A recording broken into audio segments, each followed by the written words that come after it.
Hola y bienvenidos a esta sesión que dedicamos a las fuentes del derecho y en concreto al reglamento. El reglamento es la norma típica del gobierno y la administración. Así como la ley es la norma propia del poder legislativo, el reglamento es, por antonomasia, la norma del poder ejecutivo. Asimismo, y al igual que la ley es consecuencia del ejercicio de la potestad legislativa, el reglamento es consecuencia del ejercicio de la potestad reglamentaria, una potestad prevista en el artículo 97 de la Constitución. Seguramente la nota distintiva más importante del reglamento, una vez que sabemos que es la norma propia del gobierno y la administración, es la de que estamos ante una norma jerárquicamente inferior a la ley y por consiguiente también a las normas con rango de ley. Y el que sea una norma jerárquicamente inferior a la ley se traduce fundamentalmente en que el reglamento no puede ir contra la ley o contra las normas con rango de ley, no puede contradecirlas, tiene que ajustarse o adecuarse a ellas. Desde el mismo momento en el que un reglamento es contrario a una ley o a una norma con rango de ley, puede ser impugnado y puede ser en consecuencia declarado nulo. Además, este rango inferior a la ley implica que el reglamento no puede regular cualquier materia, no tiene la vis expansiva que tiene la ley. De entrada, el reglamento no puede regular aquellas materias que la Constitución reserva a la ley, ya sea la ley ordinaria o ya sea la ley orgánica. Y además, tampoco puede regular aquellas materias que sin estar reservadas a la ley, ésta ya las ha regulado.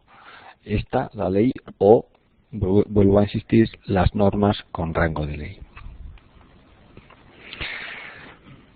Las leyes, como sabemos, pueden ser estatales o autonómicas. Existe un poder legislativo central o nacional y un poder legislativo autonómico.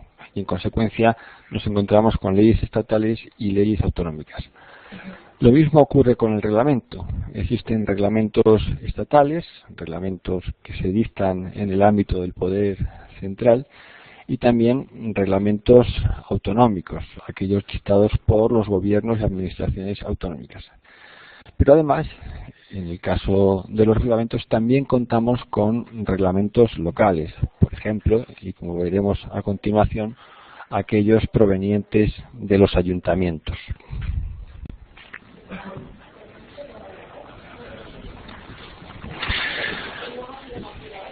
Solemos diferenciar entre reglamentos ejecutivos de un lado y reglamentos independientes de otro.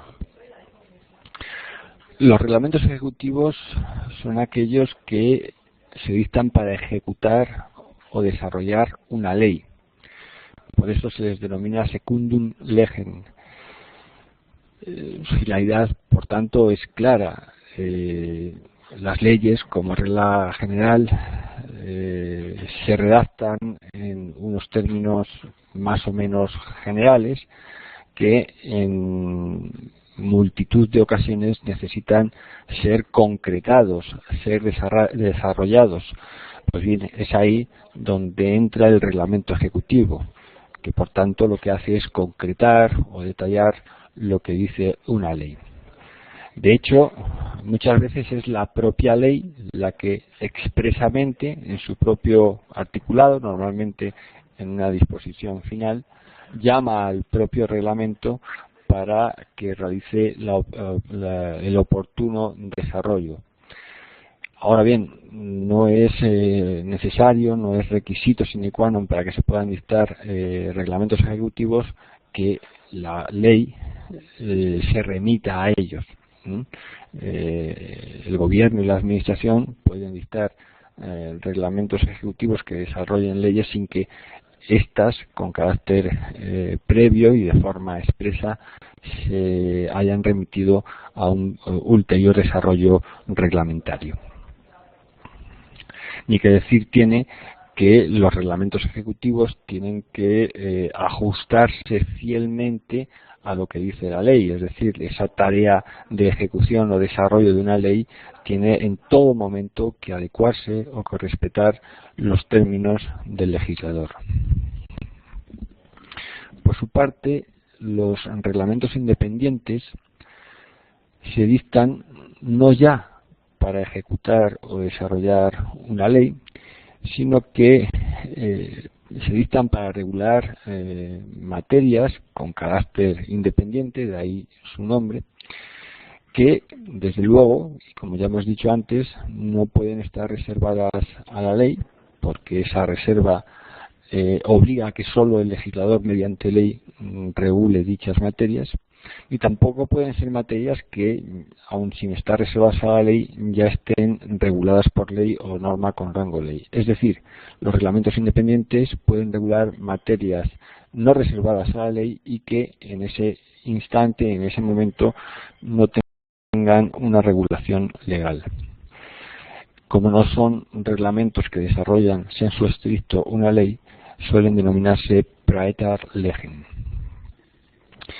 En todo caso, y como también se desprende de lo que venimos diciendo, estos reglamentos independientes no pueden ir contra el ordenamiento legal, es decir, no pueden ir contra lo dispuesto en una ley o en una norma con rango de ley, y desde luego, en cualquier momento, pueden ser modificados o derogados por una ley o norma con rango de ley.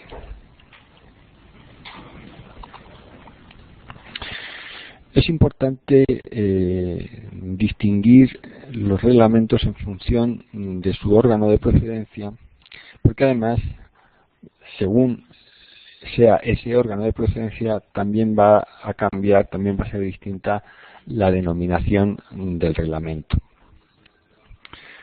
Sin duda alguna, los reglamentos más importantes son los que podemos denominar gubernamentales. Estos reglamentos gubernamentales proceden de los gobiernos, son dictados por los gobiernos reunidos en gabinete, es decir, reunidos en Consejo de Ministros, cuando hablamos del gobierno de la nación, o reunidos en consejo de consejerías o de consejeros, en el caso de las comunidades autónomas, es decir, cuando se reúne el presidente de la comunidad autónoma con sus consejeros, una reunión en definitiva de gabinete. Bien, estos reglamentos reciben la denominación de decreto. Estamos por lo tanto ante los típicos decretos, y en el caso de los decretos dictados por el Gobierno de la Nación, la denominación es de Real Decreto, puesto que van firmados por el Rey. Dentro de estos reglamentos gubernamentales también encontramos las llamadas órdenes de las comisiones delegadas del Gobierno. Como su propio nombre indica, son comisiones, son órganos en los que el gobierno delega alguna función y tienen potestad para dictar órdenes que en definitiva son también normas reglamentarias, si bien jerárquicamente inferiores a los decretos. E igualmente en estos reglamentos gubernamentales encontramos las órdenes ministeriales o, en el caso de las comunidades autónomas, las órdenes de las consejerías.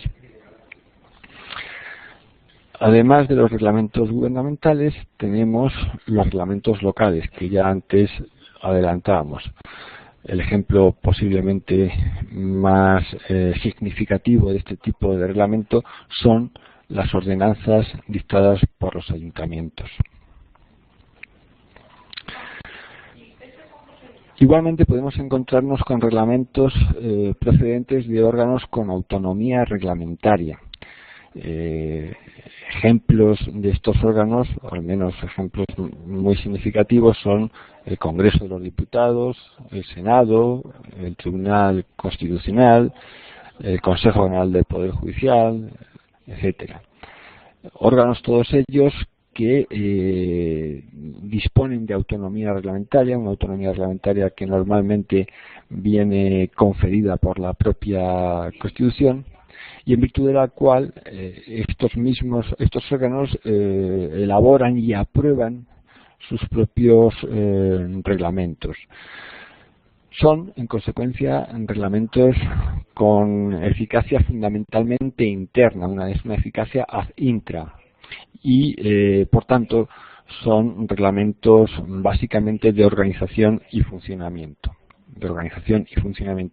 de estos órganos.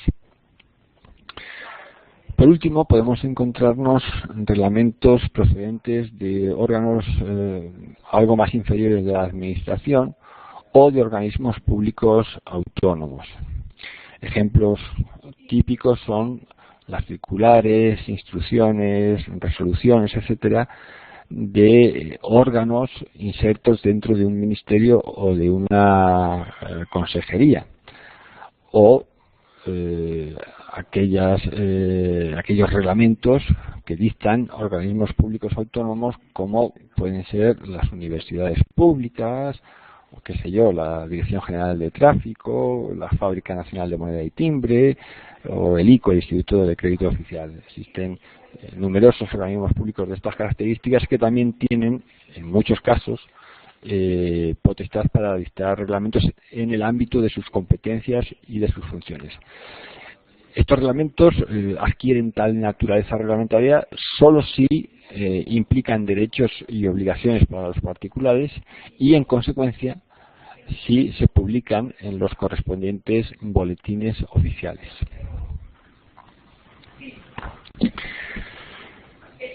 Por último, tenemos que dedicarnos al control sobre los reglamentos, a los controles sobre los reglamentos. El primero y más importante es el control jurisdiccional al que están sujetos, al que están sometidos todos los reglamentos. En el caso de la ley y en el caso de las normas con rango de ley, concretamente cuando hablamos del decreto ley, puesto que el decreto legislativo tiene otro régimen, por tanto, cuando hablamos de ley o de decreto ley, el control jurisdiccional es un control de constitucionalidad que recae en el Tribunal Constitucional. Decimos que es un control de constitucionalidad porque de lo que se trata es de examinar, de juzgar si la ley o el decreto ley se ajustan o no a la Constitución. Por lo tanto, es un control de constitucionalidad que lleva a cabo el Tribunal Constitucional. Cuando hablamos de los reglamentos, el control jurisdiccional es un control de legalidad. No se trata ya de juzgar si el reglamento se ajusta o no a la Constitución, sino si se ajusta o no a la ley. El reglamento es, como hemos dicho, de rango inferior a la ley y, por lo tanto, su principal y primer deber es adecuarse, ajustarse al ordenamiento legal. De ahí que hablemos de un control de legalidad que, por tanto, ya no recae en el Tribunal Constitucional, sino que recae en los tribunales ordinarios. Un control que, por otra parte, está previsto en el artículo 106, apartado primero de la Constitución.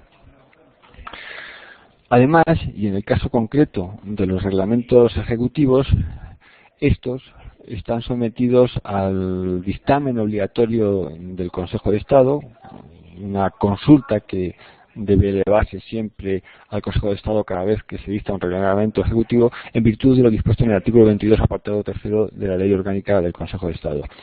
El Consejo de Estado tiene que ser consultado, emite un dictamen. La consulta es obligatoria, el dictamen también es obligatorio, pero cuidado porque no es vinculante. Es decir, el Gobierno, cuando dicta un reglamento ejecutivo, tiene que someterlo al parecer del Consejo de Estado, pero lo que diga el Consejo de Estado no es vinculante para el Gobierno. En fin, esto es todo por lo que al reglamento se refiere. Muchas gracias por vuestra atención y hasta otra ocasión.